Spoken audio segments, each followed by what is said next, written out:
Hey, Eisenbauer, can you hear us? Yes. Yeah. How are you? Good. How are you? Thanks for joining us.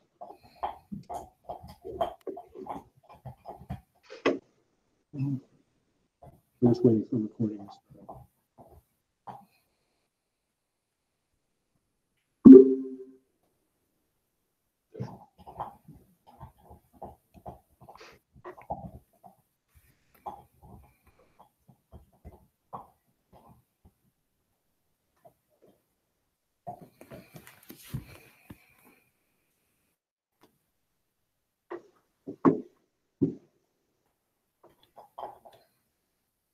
Oh, Molly McGrath. Hi, Molly. Hi, Molly. Yes. Hi there.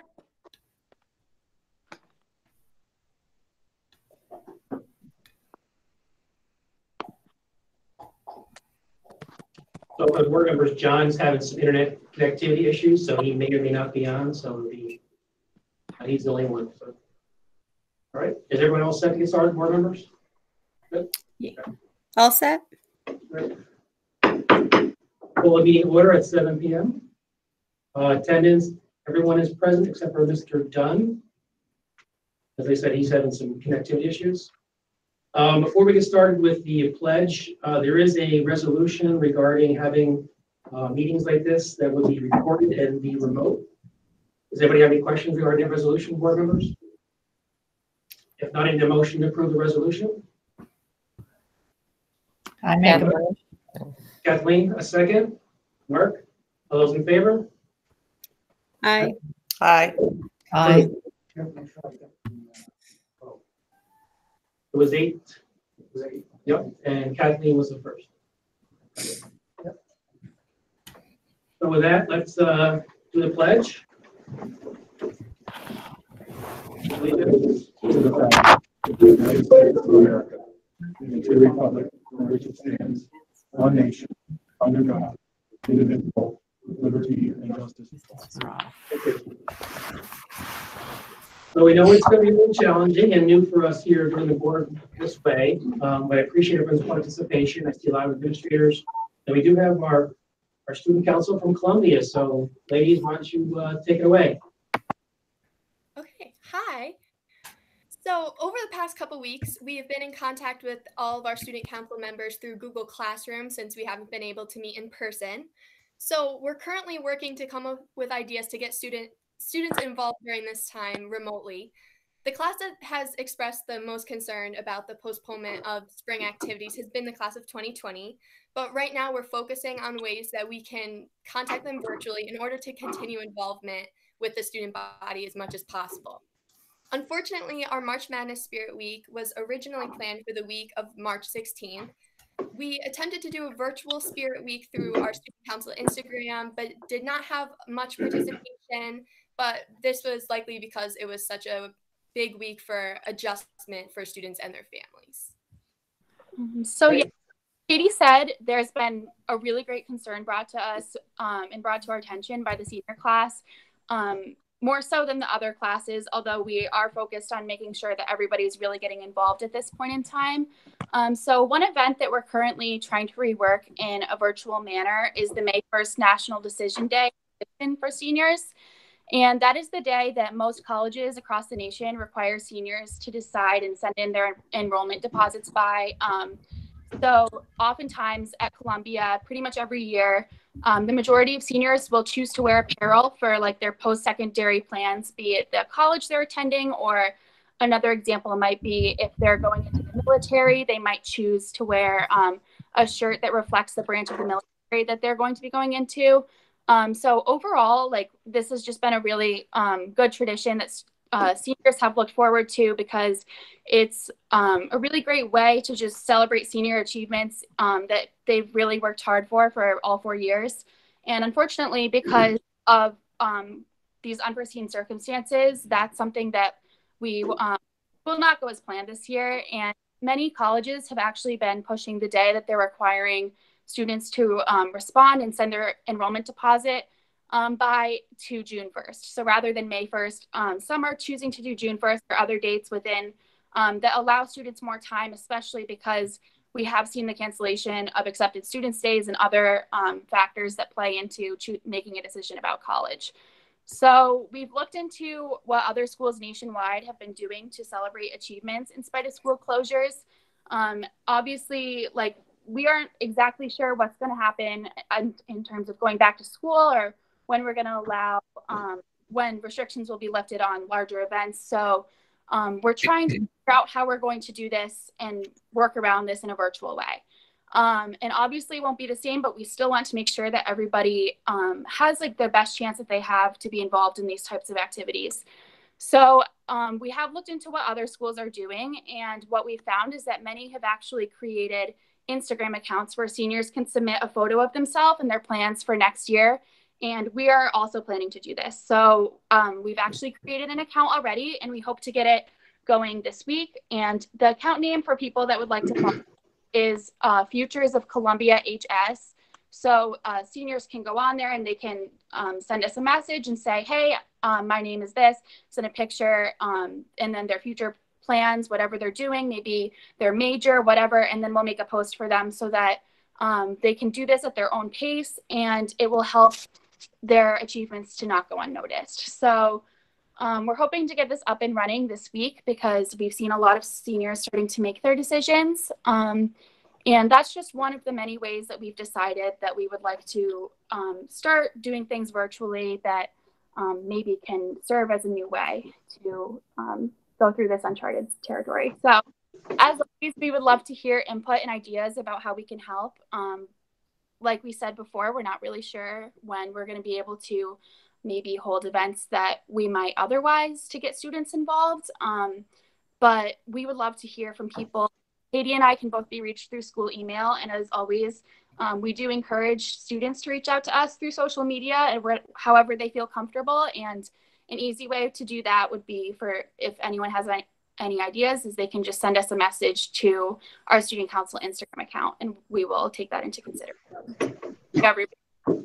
Great. Thanks, Kate. Thanks, Lily. Any comments, questions from the board members for our student council? No?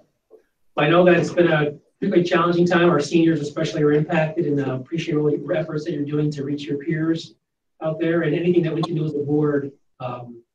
You know, feel free to reach out to Mr. Sidens or me, and we'd love to be able to help you out, okay? Thank you so much. I really appreciate it. Thank you very much. Have a good night. Thanks for joining us. Thanks, you too. So we're now going to move to our public forum. It's a little bit different. I'll still read the information, but it will be coming in via email on a special email account that can be found on our website. And also, we'll have to, Mr. Simon, we'll try to manage that as best we can. If there's some brief comments that can be read, we will do that. But also for those participants that are here, administration, if you want to say a few words, just let us know, identify yourself, and make sure that raise your hand a little bit if you want to speak, okay? So I'll read the contents now. Residents, students, employees, and business representatives of East Greenbush Central School District may address the board on matters concerning programs and or operations of the district other than matters involving personnel. Members of the board do not respond to citizen concerns from the public forum. If a response is appropriate, either the president or superintendent will contact the individual in the near future. Those persons wishing to address the board will be recognized by the chair of the meeting and should state for the record their name and address, affiliation for the district or business. While the board does not wish to infringe upon free speech protections, it must be stressed that the visitors forum is not deemed to be open forum. The board president will conduct the forum for the orderly and efficient operation of board business. In addition, any remarks will be considered defamatory or stigmatizing or prohibited, declared out of order.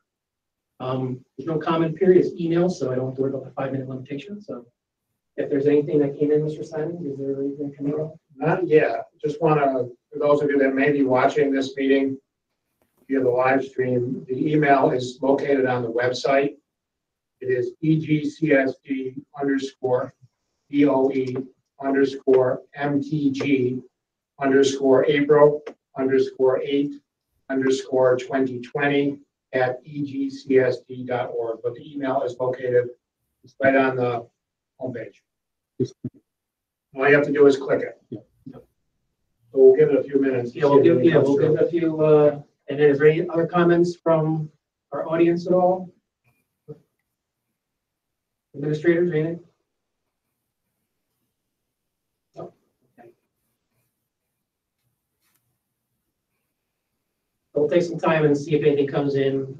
We do have a second public forum later in the evening, so if we do get some things that come in, we can also do that joint as well. Nothing as of now, so last chance for anybody who's out there listening. Okay, so like I said, the second public forum, we'll get some emails, and if there's some topics that we need to include, we'll monitor that. Is that going to be up for the meeting? Okay. Now moving to board forum and superintendent report. I'll kind of go around the virtual room. Jen, start with you since you're usually on the table usually. I just want to do a shout out to the Belltop crew and thank them for the parade through my neighborhood. The other day I was working from my home office and it was wonderful to see the parade go by the house. And it came at kind of an interesting time because I was working with a client who was making some tough decisions about their business and what was happening there. So it was a great way to kind of brighten the day and see the kids come out and waving as all the teachers and the school bus and the police officers paraded by the house. So I just wanted to say thank you to Mr. Mahar and the team over at Belltop. Appreciate that. Thank you. Thanks, Jennifer. Michelle? Anything? No, I'm all set, Mike. Okay. Mark, anything? Looks good. Deanna? I'm good, thank you. Okay. Kathleen? I've got nothing. Thank you. Okay. Joanne? I'm good. Thank you. Okay. And Karen? I just want to thank everybody for working so hard during these challenging times. So all the efforts are greatly appreciated. Thanks, Karen. I think everyone echoes that too. We'll now move to the chapter. You want to talk about the next item on the agenda? The update on school district implementation, plans for continuity of instruction, student meals, and child care related to the COVID-19. So I want to first and foremost thank everybody in the East Greenbush community for school district community for what we're doing to support a very difficult time in terms of what's happening in the school district. Under the closures of the executive order of the governor, as the board is aware that school districts are required to provide continuity of instruction through online learning. And as the closure periods have been extended, we have modified the program of instruction through online based on various considerations, including shift that had to occur. We were closed for 2 weeks, and the expectation was to keep the kids connected to learning, to primarily ensure that their skills were continuing to develop, and that there was review occurring at the middle school and the high school level, keep the kids connected to the content. When the school closing was extended through April 15th, from April 1st to April 15th, Assistant Superintendent Jim McHugh, our administrative team, our department chairs, and our teachers developed some changes to that program, which included taking under consideration how varying students would be doing and what supports we could put in place while they're learning at home. We also captured some feedback from our parents from Facebook Live, and the themes that were of general concern were, as we shift to teaching more content, included should be aligned with how varying kids need to learn within the curriculum, of course we can put in place while they're learning at home. We also captured some feedback from our parents from Facebook Live. Getting a little feedback. Yeah, I'm kind of hearing myself. We're of general concern as we shift. Ms. Barker, please mute your screen. There we go. So in considering that feedback, some of the concerns were, can we be a little clearer about what the expectation is in terms of the amount of time students should be spending, particularly at the middle school and high school level, on the computers, engaged in learning activities. What grading decisions would impact students in terms of you're ending the third quarter and shifting into the fourth quarter. Also, concerns to make sure that any and all available tools were available to our teachers to connect with the kids, including up to live instruction, video instruction, as well as making sure that the Google Classrooms were being utilized. So those expectations were set between the period of April 1st and the 15th. And now that the governor has announced that schools will be closed until the 29th, we are fully prepared to continue to meet those expectations. We've encouraged our middle school and high school teachers to assign each class 15 to 20 minutes of work per day. If you take a student taking 5 classes and maybe an elective or 2, that's a different experience online than it would be in class. We also provided guidance to our teachers that they were to be flexible regarding due dates because everyone's home experience learning is different. Some of our parents are working from home and meeting the expectations of their employers. Some of our parents, particularly some of our parents who are first responders or work in healthcare or other essential businesses, are still going to work. So we tried to be as flexible as possible, and our teachers have really embraced that. And so we want the parents that are out there to understand that they can communicate concerns directly to their teacher. We're being flexible in the event that a concern can't be worked out. They should contact the principal, but I think everybody is pitching in to make this online instructional program work as well as it can. It's going remarkably well, and we're getting a lot of positive feedback from both our teachers and our parents and our students. However, it's not perfect. It is not the same as replicating what would occur in a classroom. Additionally, we are required under the executive order to continue to provide students with lunches and breakfast, and the state and the federal government modified the Department of Agriculture regulations to enable us to serve any children who need a lunch or breakfast, not just those who are eligible for free and reduced lunch. We've been serving about 165 meals per day, which is very good. And we have been preparing those lunches out of Goff Middle School, and Phyllis Sanford and her staff are doing an excellent job. Additionally, while we're not required by the state to do this, we recognize that there is a need in the community and in the county for families who may need food. If anybody ever doubted that there was a lot of good in this world, they should go up to Columbia High School and see what's going on up there. I went up there this afternoon. Mike Leonard has put together an outstanding group of volunteers, including many of our employees. The high school office is filled. The high school office hallway is filled, and the conference room is filled, not only with the donated food that is being distributed to the families, but special packages that have been prepared and will be delivered starting tomorrow for Passover and Easter celebrations, including large donations from restaurants and businesses that are just phenomenal.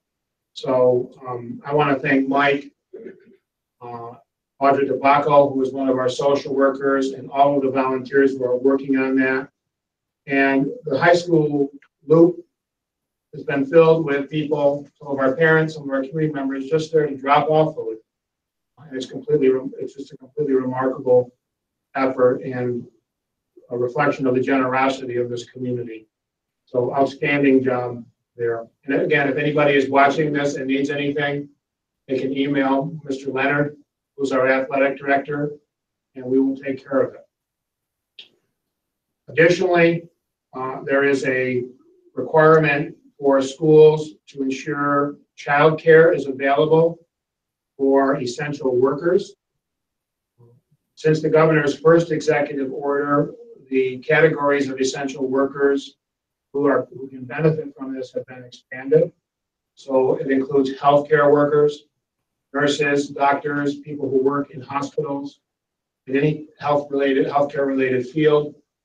It includes first responders, including our police, our fire, our emergency personnel. People who work in construction are considered to be essential. People who work in grocery stores are considered to be essential. People who work for the Department of Corrections. And there's a complete list that is both on the governor's website, but also on some of the publicity that we put out about the child care program. So if there are families that have need, we have opened a program in partnership with the YMCA, and that program is operating currently at Goff Middle School in the cafeteria. It currently has anywhere between 4 and 7 children attending per day, and we can accommodate up to 10 children in the YMCA program. There are also other community-based daycares who have agreed to provide options for families who are considered essential workers, including Viking Daycare, which is located up at Hudson Valley, as well as Bloom and Grow Daycare, which is located up in North Greenbush over, I think, within the church that's behind the CDTA bus stop. I don't remember the name of the church up there, but it is located over there, and they have slots available, and they can accommodate young children from 6 weeks to 3 to 4 years old. The program at Goff is for elementary age children, school age children. The agreement with the YMCA, as well as some other assurances related to the YMCA's responsibilities versus the district's responsibilities, as well as the protocols that are being followed by the YMCA staff, as well as the district is providing nursing support in the school. All of those issues are outlined in attachments on the board agenda, and we would anticipate some discussion about those arrangements this evening at the board meeting, and hoping that the board will approve the agreement, which was reviewed by our attorneys with the YMCA and has satisfied the district's concerns as well as the YMCA's concerns. We're happy to do it. We have found that because of the work from home orders that have been in place, that the need for this child care has not been as great as anticipated, but that could change with periodic extensions of school closings should that happen. And we're available at this point to accommodate the needs. So we're doing really well. It's been very, very challenging for everybody involved. We've had great support from our board and our community, and our people are doing a great job. I'll say from my own vantage point, I miss our people. I miss the kids. I miss working on a daily basis, other than through Zoom, with my administrators. I look forward down the road to capturing some of the connectedness that may be lost to some degree through technology. But at the same time, I think the level of cooperation, coordination, communication, and helping each other has been extraordinary. And I appreciate everyone's efforts. Thanks, Jeff. So board members, there's a lot of attachments in the public comment area, as Jeff mentioned, regarding the Y program, the protocols, and all the different processes are being followed. Do you have any questions for Jeff regarding that Y program? Again, that was a program that was at the Y. They closed. We took it over at the Goff, but contracted with the YMCA to run that program essentially. So any questions at this point for Jeff on that program? Or anything else that he discussed? We were mandated by the governor to do it. Yeah. Right, so this is a school district run program. Right? It is a school district mandate. School districts have the option to work with community-based partners who are already licensed through the Office of Children and Family Services to provide the service to the kids. So OCFS, YMCA, Greenbush Childcare, and others are licensed daycare providers. And we are authorized through the regulations to work with one of those partners to provide it. But we have to provide either with a partner or by employing our own staff. And I was informed today that the governor's office is reviewing those jobs. But yes, we're mandated to do it. It's not an option. Some districts have partnered together to provide the same option. For example, Rensselaer City School District, Skodak, Central School District, and Wine-and-Skill are partnered in the same plan with us. They haven't had any kids. We did that collaboratively. Each school district is not required to have its own, but you're required to offer it to your families of your children. Thank you. Any other questions for Mr. Simons? Okay. Hearing none or seeing none, we'll now move on to our discussion items. Now, a few weeks ago, we had gone over some of the budget items, but things have changed, and I'm going to turn over to Mr. Edson to walk us through some of the areas on the 2020-2021 budget. And please, we'll need your feedback, board members, on some of the things that come up today. Okay. We're going to start with a slide presentation. Okay. So presenter. Okay. So Peter's going to try to get the presentation up on the screen so everybody who's participating in the meeting can see it. And I'm going to present from here and make sure everybody can hear my voice. We're doing the slide presentation, and Larry, this is yes. Okay. Thank you. Can everybody hear me? So since the last time we presented the school district budget at the meeting at Janae, some things have changed. In particular, the district has received its state aid report as the New York State legislature and the governor agreed to a state budget. And we also want to start this presentation by sharing with everybody that because of the COVID-19 concerns and the inability of people to get together in groups, as well as to participate in activities that bring lots of people together, the state has made a determination to change the timeline for both the school board election as well as the budget vote. And while there are no definitive timelines as of yet, the language of the legislation indicates that it will happen sometime after June 1st. So we have more time to develop our budget, and the board election and the budget vote won't occur until sometime after June 1st. So the information that I'm going to present tonight takes the amount of revenue that we know we're going to receive in state aid, plugged it into really the same framework for the budget that we presented the last time.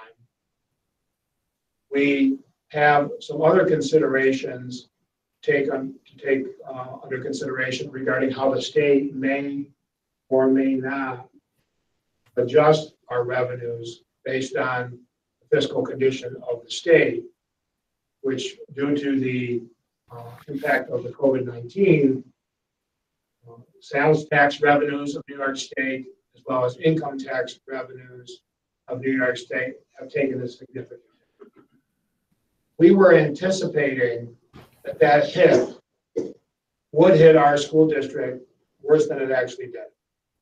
Right? And we were encouraged to some degree by the fact that the governor and the legislature made a decision regarding state aid that districts would not receive any increase next year in foundation aid and will receive the same amount of foundation aid next year as they did this year. But one of the issues that was impacting our district and others was the governor had initially proposed to take aids that were based on expenses such as transportation aid, BOCES aid, textbook, library, instructional materials aids, and roll them into the foundation aid. The final state budget did not do that. So the effect of that was our BOCES aid increased. So the net effect of the foundation aid being frozen next year at the current level with the decoupling of our expense-driven aids, which Mr. Essen will get into the details later, the net effect of that was we're basically in the same point of about $25,000 less than what we anticipated when it all comes together. There is an important caveat to all of this. In passing the state budget, the state also informed school districts that there will be 3 periods of time in which the state will review its receipts. And districts are informed that during those periods of time, the governor's budget director can take back some of the aid that they have given us.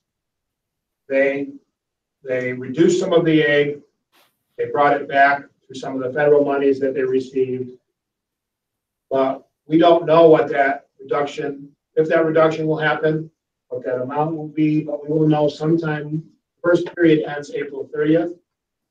So I'm going to caution everybody that we just need to take a little time to see what that impact is going to be between now and April 30th. And that is a recommendation of the Council of School Superintendents as well as the School Boards Association. So revenues that's plugged into the slides that you're going to see in just a bit could change and it could be reduced. Peter, I need a little help with them. Oh, you have a clicker? Yes. Turn it on.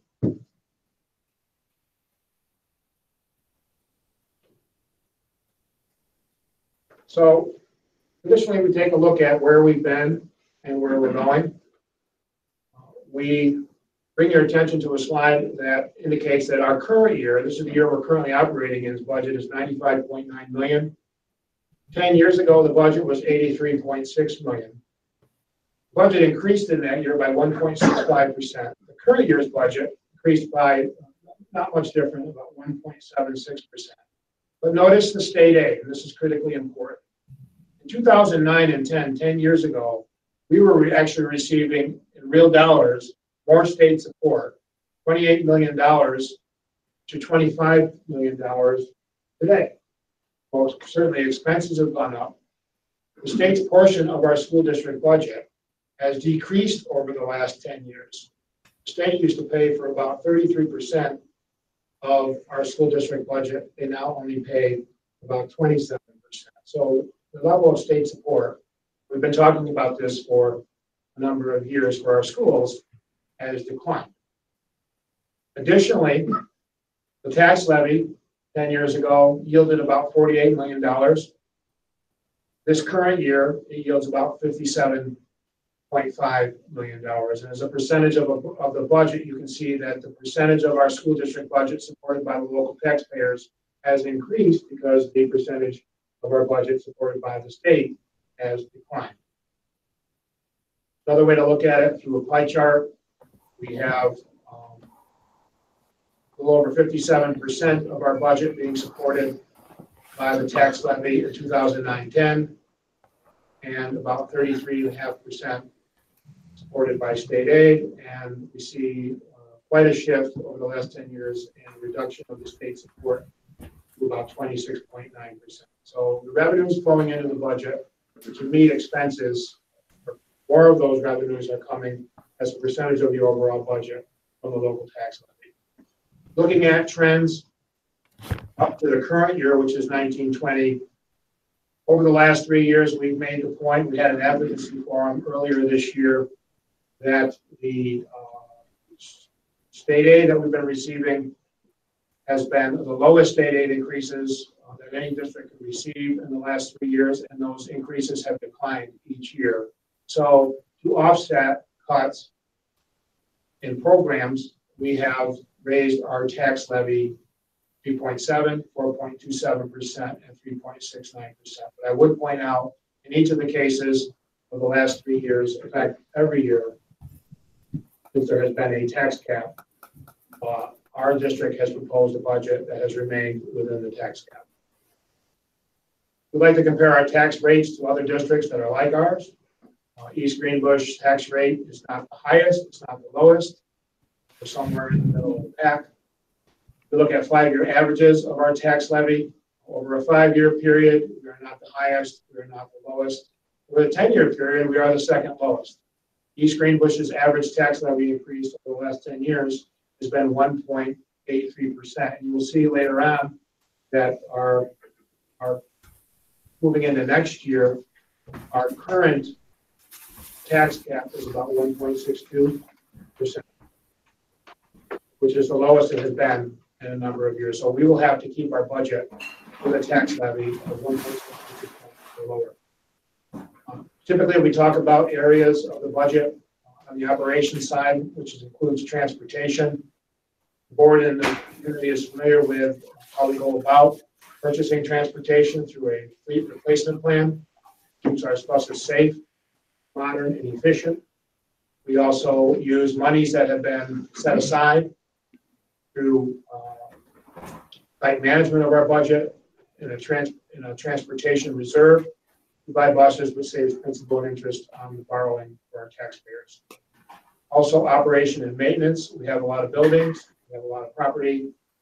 Operation and maintenance includes our maintenance employees, our custodial employees, our director of facilities, and everyone who keeps our grounds people who keep our buildings and our properties in good shape.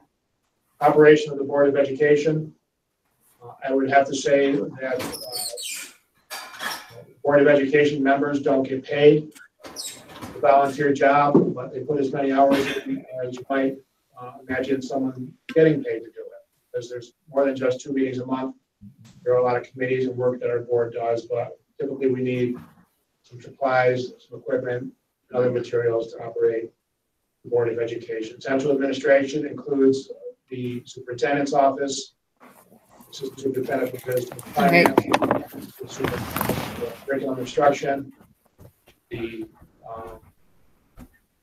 administration of personnel, director of personnel and human resources. Employee benefits are included within the portions of the budget that are available for your review. BOCES services, we not only rely on BOCES for career technical education programs for kids who want to pursue vocational options, we also rely on BOCES for administrative services and technology services. And also, we plan to discuss our estimated revenues. Talk a little bit about the fleet replacement plan. The complete fleet replacement plan is available on the website for the public to see. We are planning, again, everything is subject to modification based on what I shared regarding the picture of the state. We were planning to purchase a total of 8 buses this year, including 4 66-passenger buses, 2 30-passenger buses, 1 30-passenger bus, and 1 22-passenger bus, at a total cost of $736,000. All of those buses, we have sufficient monies in our transportation reserve to purchase those buses. We also trade in our old buses to take advantage of some additional revenue as well when we purchase the buses. That plan for fleet replacement was initially presented to the board in October. Of the budget is April 30th. That's when we can find out if they're taking money back after they told us what our number is. We take into consideration student safety, the mileage on the buses, the operating and maintenance costs, fuel efficiency, the estimated life of the bus, and the state will reimburse us for every dollar that we use to purchase a bus about 65 cents. And money goes right back into the transportation reserve to be able to purchase future buses, again, with no interest principal on that borrowing.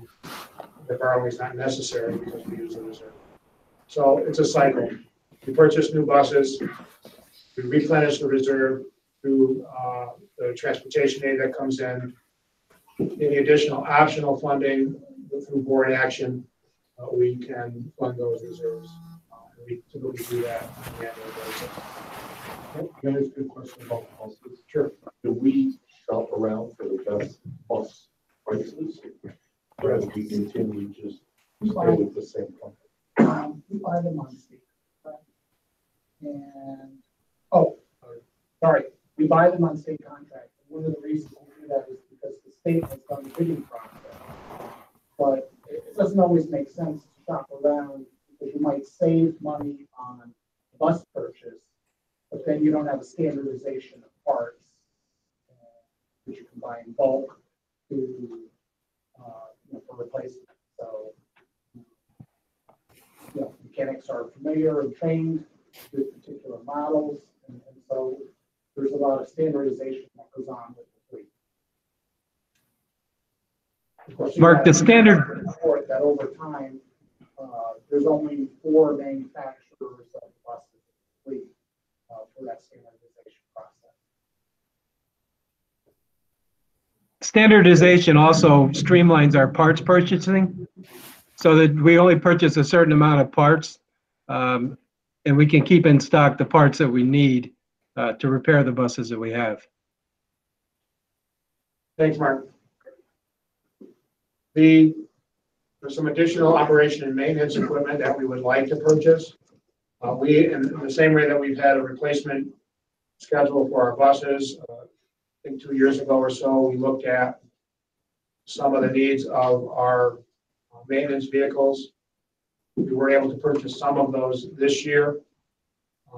The budget would include a dump plow truck, the cost of about $72,000, and an additional mower for $46,000 at a total cost of $118,000. The data regarding the condition, the age of these vehicles was provided to the board previously. We can give you an update on that at some point as we try to make some of the decisions about what goes into the budget and what stays out of the budget. So moving to the numbers, again, as I said earlier, some of the numbers have not changed because we don't know where we're going to go in terms of our revenue yet. We want to be very, very cautious. So at this point, totaling everything up, the budget still is at $99.7 million. The increase from the current budget, this year's budget to next year, including what we have in there now, is about 4%. In order to fund that budget, we would need a tax levy of about 3.43%, which would yield about $1.97 million. We will get that down because we have to live within the tax cap, or just to confirm, it's 1.62%. 1.62%. The 1.62% tax cap yields about $930,000 of revenue to the district. That would leave us with a remaining gap of just over $1 million that we need to close. And later on, I'll ask Mr. Edson to talk about some ways we're taking under consideration to close that $1 million gap. And under a contingent budget, under New York State law, you can't raise taxes from the current year. So we would have to forego revenues associated with a tax increase, and we would need to cut $1.97 million worth of cuts, and that would likely be staff and program. Get to that number. We don't know when the vote is going to be. The budget vote will include vote on the spending plan. It will include the purchase of the 8 buses at this point and the election of 3 board members at a date to be determined. This timeline is about as good as it was when the state made a decision to change the timeline. We're hoping to be able to update this when we get more information from the state. So here we are. This is our second budget review session on April 8th. Typically, we would have a meeting on April 15th and propose adoption to the board. We are not recommending that we do that until we see what our revenues are going to be. The deadline for board petitions is extended out, as is all the public hearing requirements. And we really don't know when the vote is. The language says sometime In June, after June, right? after June 1st. So this is all new to us, and we're waiting for their guidance, but this is where we're at this point with everything. That's it. So at this time, I'll take any questions or concerns regarding the budget. And it's what we can do over the next few weeks is very dependent upon what we learn regarding our revenues for the state. One of the, We have to be cautious. and one of the concerns that we have with the vote is after June 1st, currently the state plans to hold its primary June 23rd. If our school vote date is close to that June 23rd date, concerned about the availability of voting machines from the county.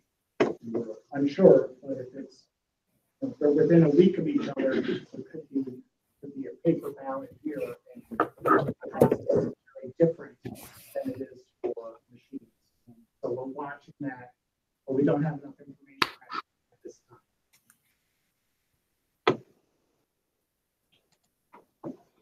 So, Simon's been through this slide presentation.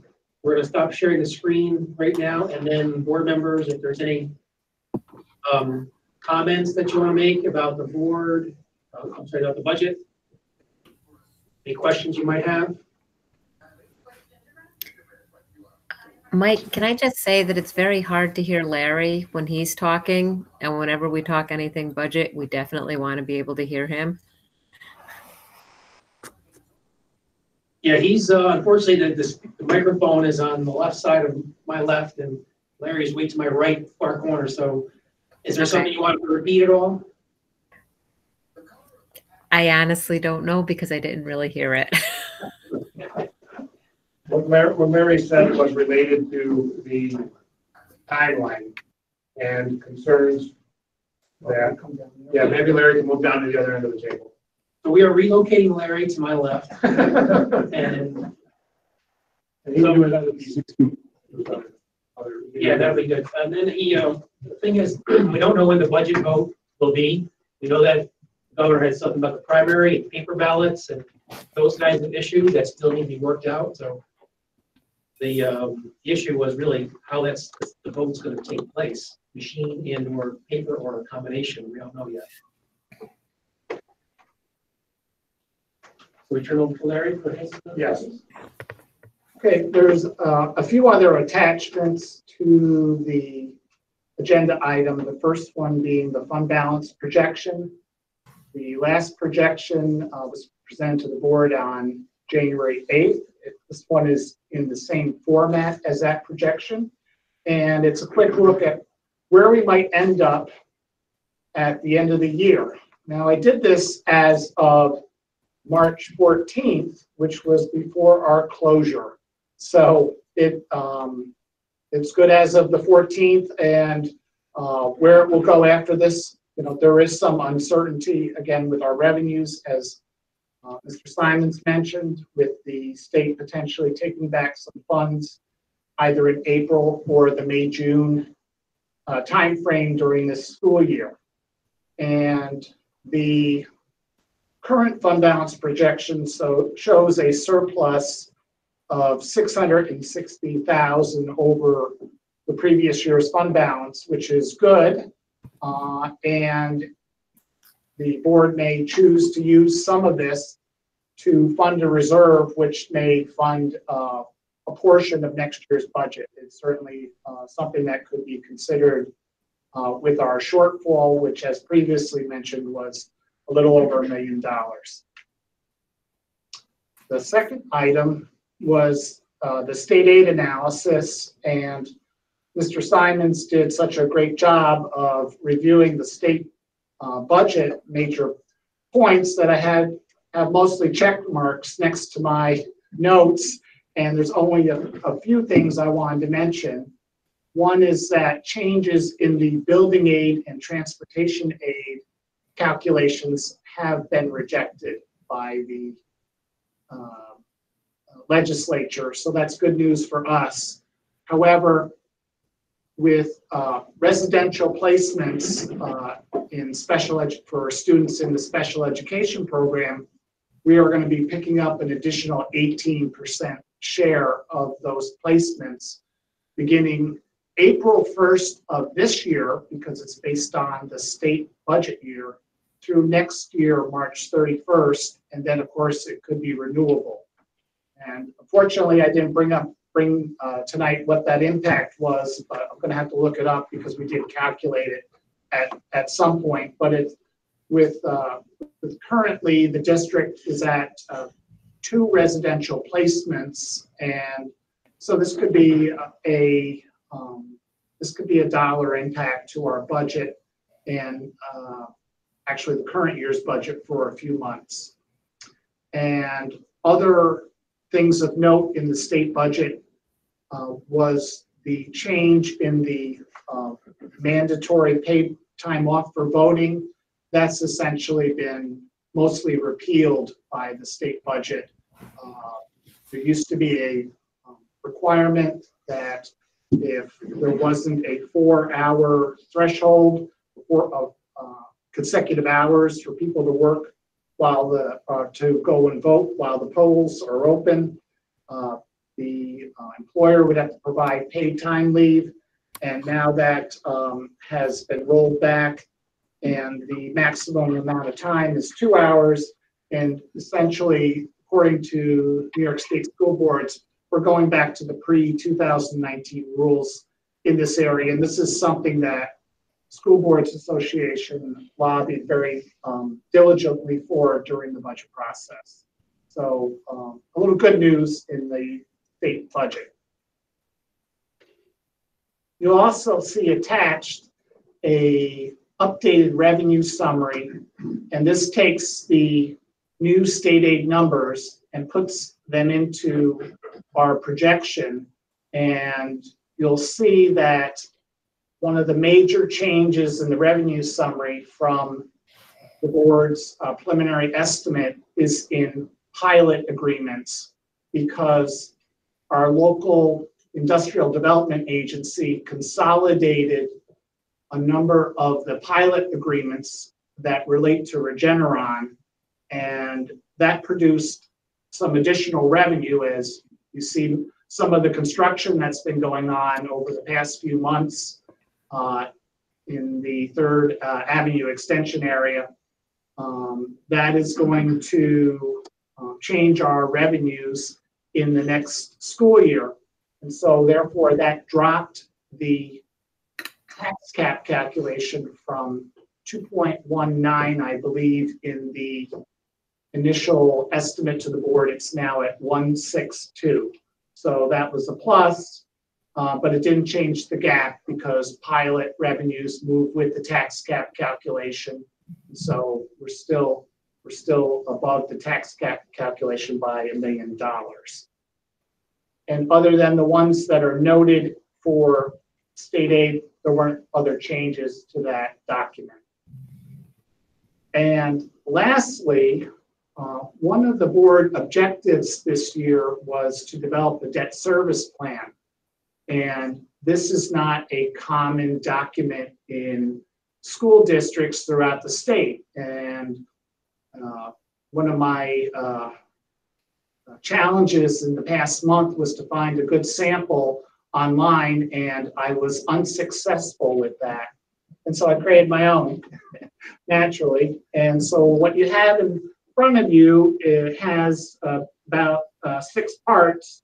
There's an executive summary, some notes, a debt exclusion summary that is a tax cap calculation for the next 4 years, and short and long-term debt schedules.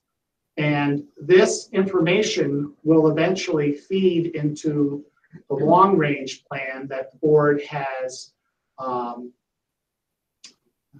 targeted for April, depending on when the board adopts a budget to go to the voters. That may move to May. But you'll see in the executive summary that it's important to manage that tax cap calculation because variations are going to increase or decrease the level, the percentage that's available for taxation. Similarly, short-term debt will increase over this time period based on financing to support phase 2 and phase 3 construction, which will take place over the next 2 summers. You can expect at least 2 financings during the 4-year period, usually through bond anticipation notes to support that construction. Long-term debt, I'm not anticipating that there'll be any changes or conversions to bonds during the period. As with any of our debt service and our planning, we should consult with capital markets, who's the district's financial advisor, before we implement any pieces of this plan. The building conditions survey will be a requirement of all schools in the next few years. Ours is slated for calendar year 2022. If the board does it early in that calendar year, could possibly plan for a future capital project to go to the voters in May 2023 with potential construction in the summer of 2025. And as part of that planning process, the 5-year facilities plan and the athletic fields plan would need to be updated. And lastly, when I did this, we were internally looking at the debt service reserve fund, and that's not something that comes up in conversation that often. It's separate from the district's general fund, and for many years the balance hasn't changed significantly, but there's $2.2 million in that fund, and like many other school districts who haven't really done anything with their debt service funds, the comptroller has ruled that districts need to liquidate them over a time period. And so this debt service plan has a 5-year step-down approach where these revenues would come in and offset debt service expense payments in the general fund.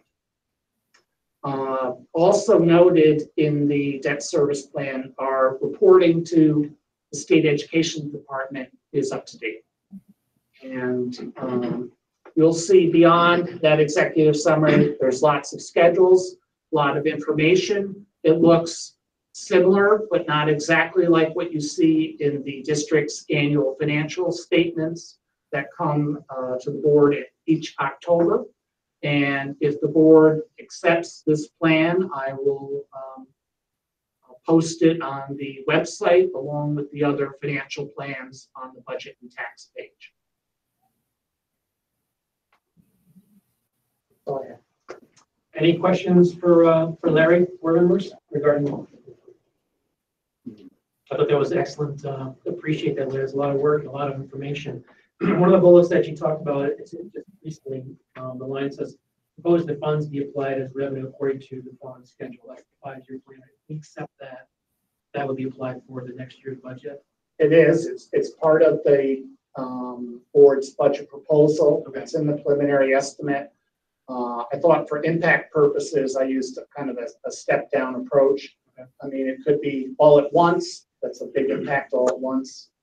It could be even, but this is just this changes approximately by $75,000 per year.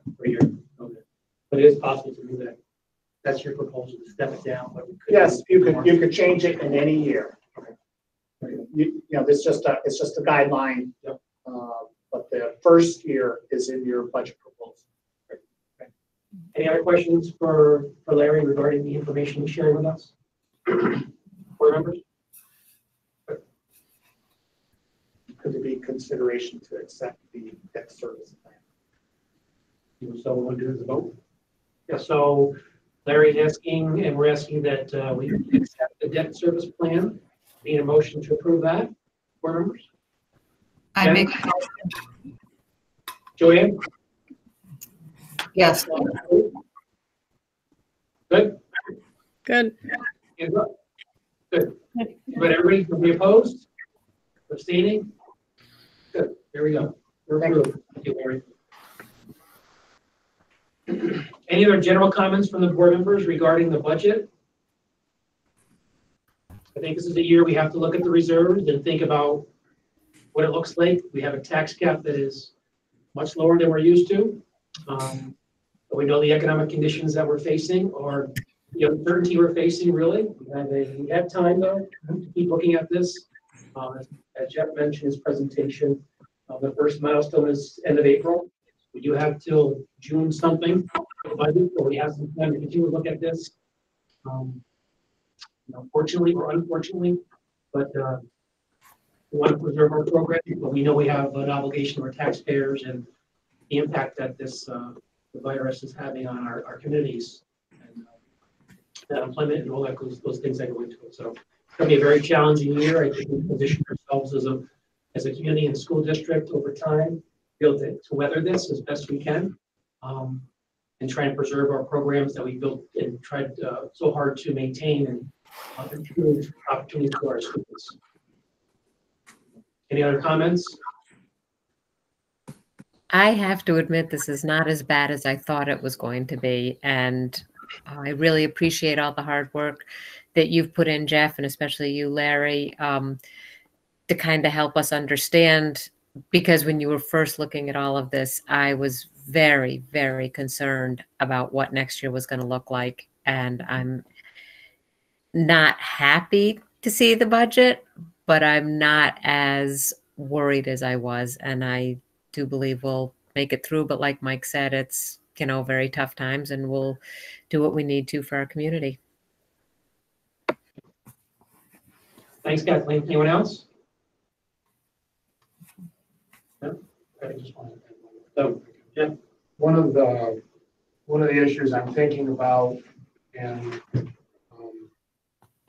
don't have a lot of information, is what will the impact of the online learning be on certain children who rely on services? There are services that are being provided remotely that aren't, it's not ideal. Physical therapy, occupational therapy, they're doing the best they can. Speech services, and then other certain special education services. And the law under this school closing requires us to provide those services to the best degree that we can. But we don't know yet what the full impact would be or what the potential regression of certain students might be. So I just put that out there for consideration because the law requires us, if our Committee on Special Education feels there's been some regression as a result of students being at home and learning, under the law, services need to be adjusted and increased. We don't know what that's going to be. So that's an area of expense that could potentially increase. Then as we look at trying to be as efficient as possible, our class sizes are balanced right now to some degree across all the elementary schools. Our academic intervention services are based on needs of the kids currently, but those are also areas that might be affected by the fact that children aren't getting, some children aren't getting as much benefit out of the online learning as others. So we really have to take a hard look at that before we could say, what are some contingencies we need to build into the budget in the event that those services have to be increased or those class sizes may have to be adjusted. It's just another big unknown right now. Any final comments? All right. Seeing none, thank you, Larry. We'll stay here so if there's any questions. All right. Yes.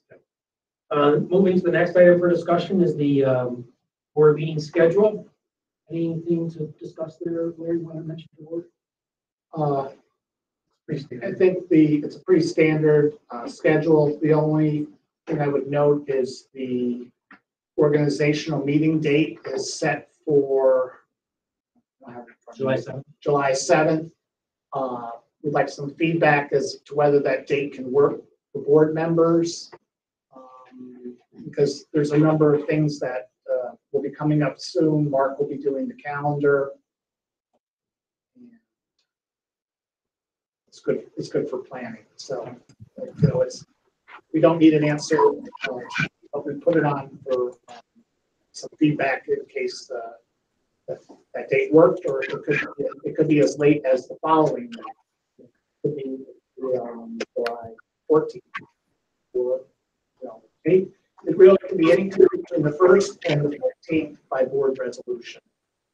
And so we wanted to know if that was a conflict or not. So if we can give some feedback to Larry, the 7th or the 14th, but prefer the 7th. There's no Larry, as soon as you can, so we can finalize the calendar. You know what? I'll be fine. Assuming I get rid of it. Okay. So, okay. Yeah, I think the 7th is fine with me. Right now, my calendar is wide open. The 7th works for me too. Okay. 7th works for me. Tell us if email Larry if it's not good then. Okay. Otherwise, we'll stay with the 7th. All right. Moving on our agenda, we typically do committee reports. We're going to hold off on those for tonight, unless there's something burning that people want to bring up, Jeff. Maybe I would ask Jim. I don't think he's ready for this. Jim, are you still out there? I'm here. We started the process today of talking with high school administrators, middle school administrators, department chairs about the impact of the suspension of the Regents exams. Guidelines came out yesterday from State Ed, and how the specific courses would be affected, how grading might be affected, and we don't have all those decisions made yet, but I just want Jim to kind of talk about the process. So, nice and loud, Jim. Yeah, Mr. Harkin and I had some conversations starting yesterday. Mike spoke with our department chair, some of our core department chairs, and folks from our guidance department. And the first thing that we're doing is we're creating some lists, and we're pulling students that might have an average between 60 and 64, a final average right now. And we're pooling our kids in different categories like that, just so we know which students to really focus in on. Our high school administrators and our high school guidance counselors, along with our teachers, have been making phone calls home to students, really monitoring Google Classroom and staying on top of the students that really haven't responded to the remote instruction as of this date. So really pushing those students to get engaged and get that work completed. But our guidance counselor is attending a CAP Region guidance counselor meeting coming up this Friday. She'll also be attending the Suburban Council guidance counselor meeting. Mr. Harkin will be participating in the Suburban Council principals meeting, and we'll just get a sense of what other schools, other high schools and other districts are doing in regards to final averages. We do use Apex for some students for credit recovery. We're looking for those students that might be in a significant hole at this time that might need the use of Apex.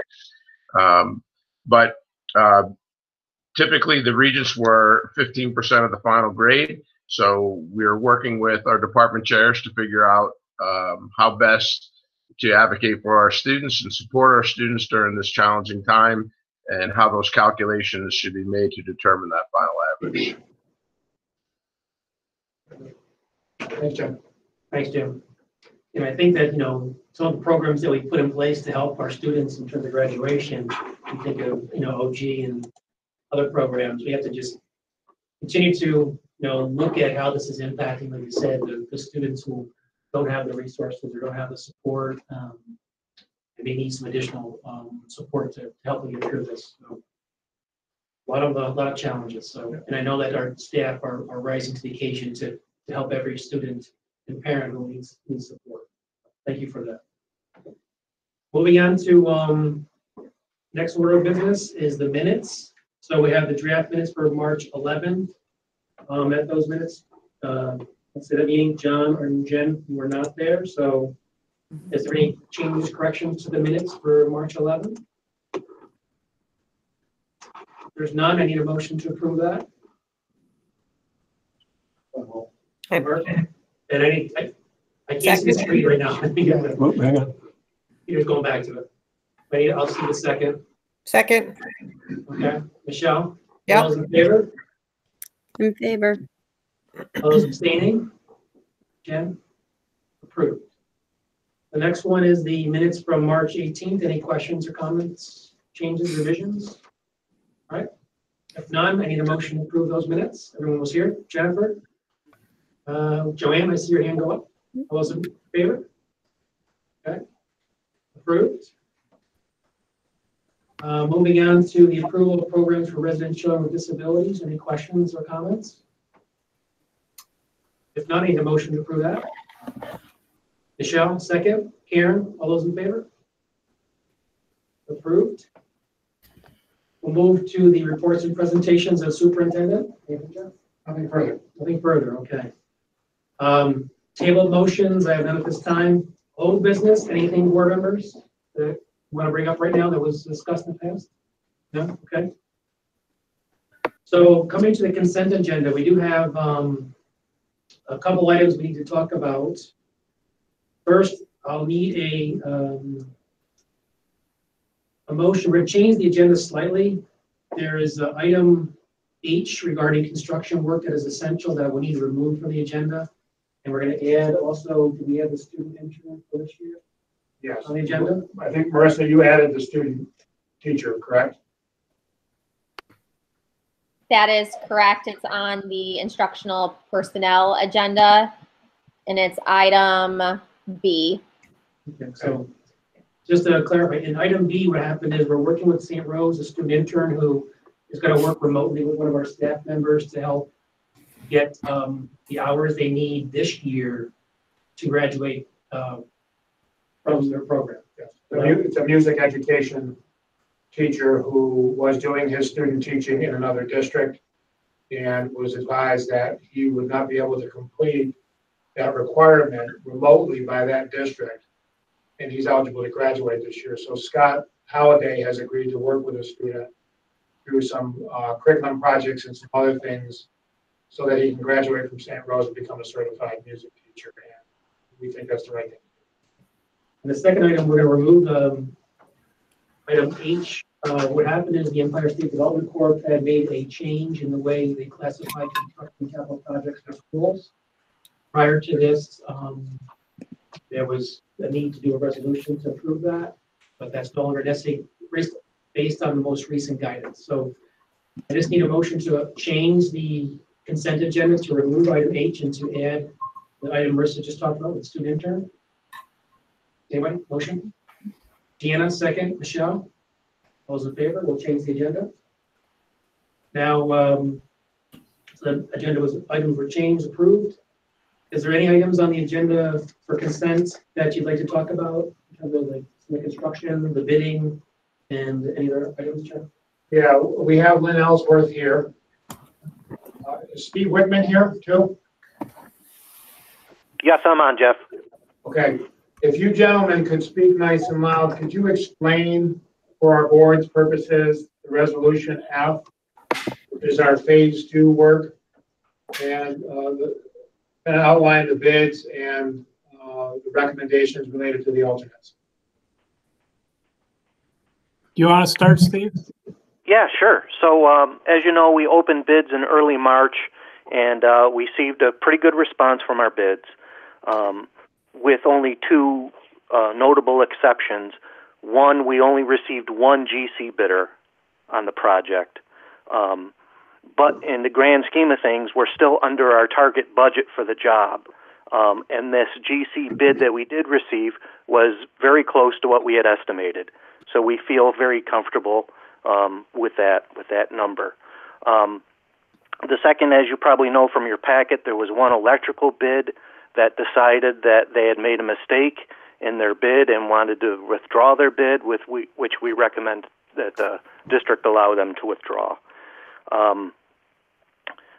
Third, there are multiple alternates that go along with the GC bid, and we are going to recommend, and it's up for your approval, that we award all alternates except for number 1, which is the Goff Middle School Nurses Suite reconstruction, and alternate number 4, which is the Green Meadow site work. And I'll tell you briefly why. The Goff Nurses Suite was never part of the original scope of work. It was something that was added later during design, and quite frankly, it's a lot of money. It's $330,000. We didn't think it was worth the money to pursue that. And likewise, the Green Meadow site work is just a very small parking area, and the price we received on that from the one bidder was $290,000, which we thought was excessive. So the pavement's not in that bad a shape that it has to be replaced. So, we want you to consider not awarding that alternate as well. Other than that, we had $11.3 million to spend on this phase. Without those 2 alternates, we're at $10.1 million. So we've got about $1.2 million in contingency, if need be. So I think we're in pretty good shape. Lynn, have I missed anything there? The only thing would be the roofing on a couple of the buildings at Janae and Green Meadow was not included in the package that went out for these bids. That was a secondary relief valve that we had. And if money is available, we can put that out to bid this coming summer. So that's another $670,000. But going into this bid, we just didn't want to be that close to what we were afraid might happen.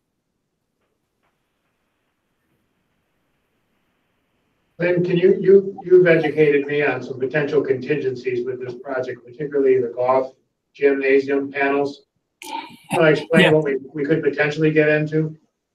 Yeah, the drawings call for that those panels are asbestos containing, and it called for them to be refinished with scrape and paint, basically, in simple terms.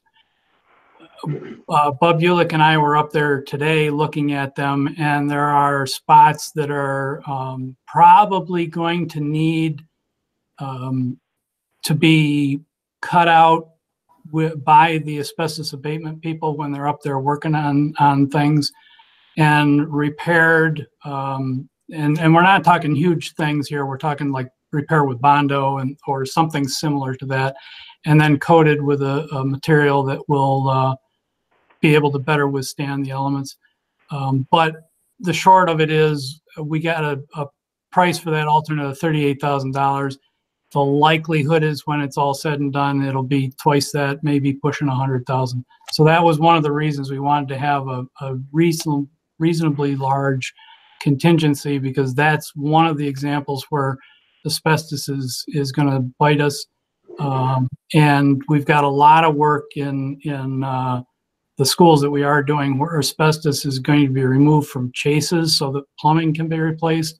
Until we open up the chases, we just don't know what we're truly going to find. Any questions for our architect and for Lynn? Do we still have work that's continuing in the buildings, or has that all been halted?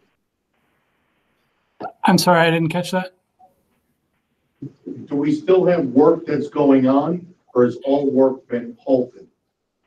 No, we still have electrical work going on for the fire alarm systems. The Janae building is probably within 2 weeks of being completed. Green Meadow is a little bit closer, and then we've still got to go to Belltop and DPS. This whole situation that we're in right now has really thrown a monkey wrench into everybody's planning.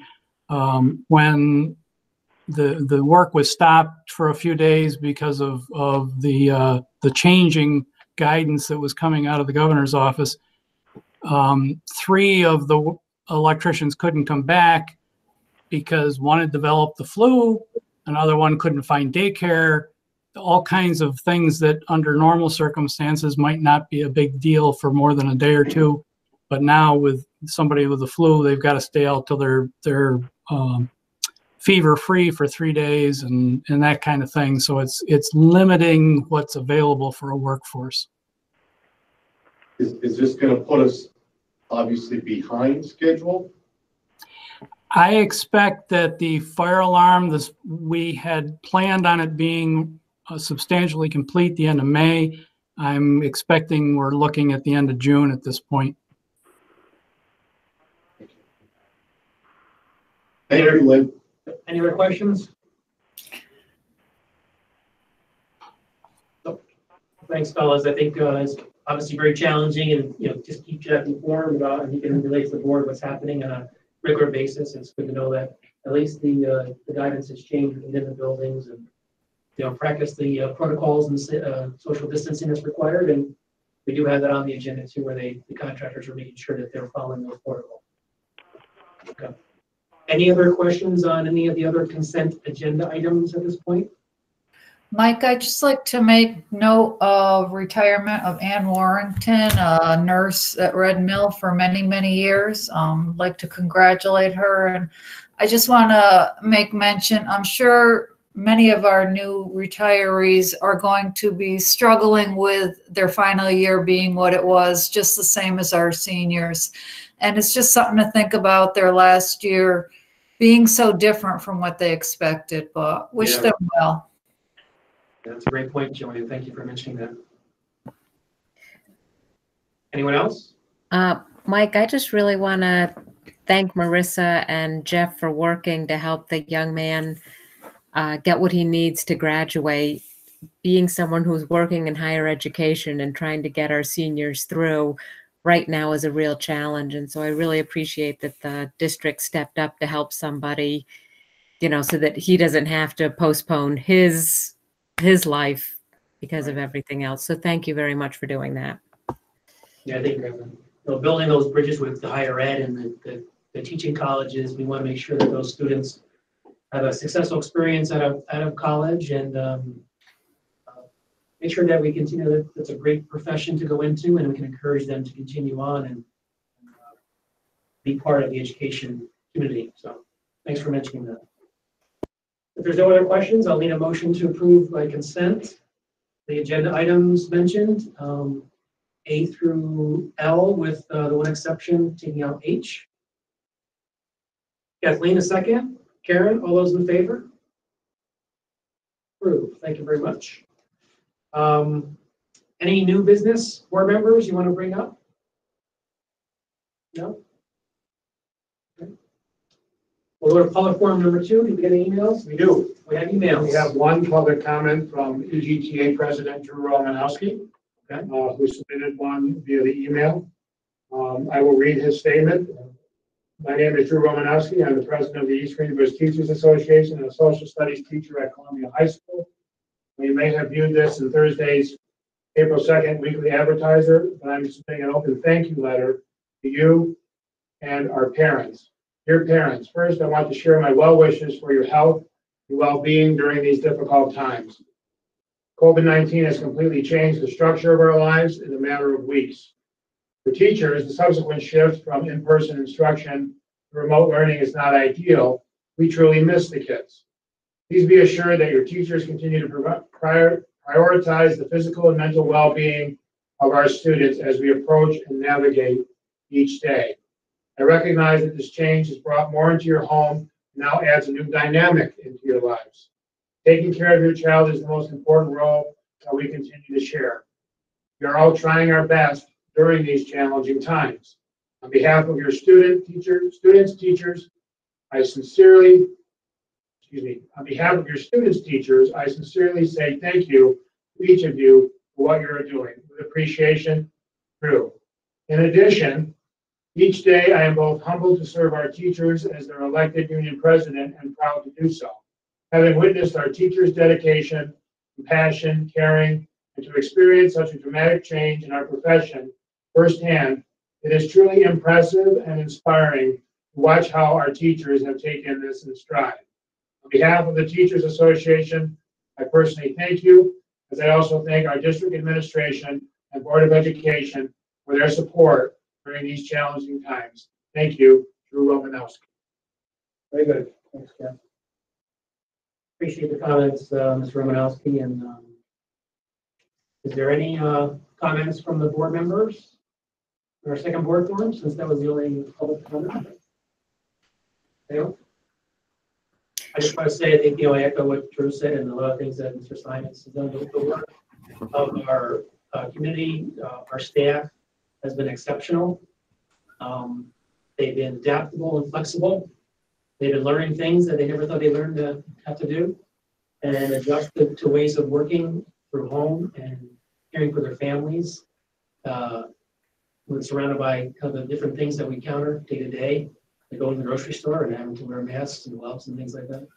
So really changing our lives quite a bit, and education has shifted because of that. But I appreciate all the work that everyone has done from all of our staff who have had to adjust and continue to maintain our buildings, to work hard, and to support our students and our parents. And just the outpouring from the community on helping people get through the difficult times through the backpack programs, food donations, meal deliveries. And so we do appreciate everything. The board really wants to let the community know that we are there for them. And then, as we come into something like a budget, that we will be very, very careful, look very closely at everything, make sure that we present you with a budget that you can support, knowing kind of what we're all going through. That's my comment. Anyone else? All right. We do need to have an executive session for purposes of the bargaining and personnel matters.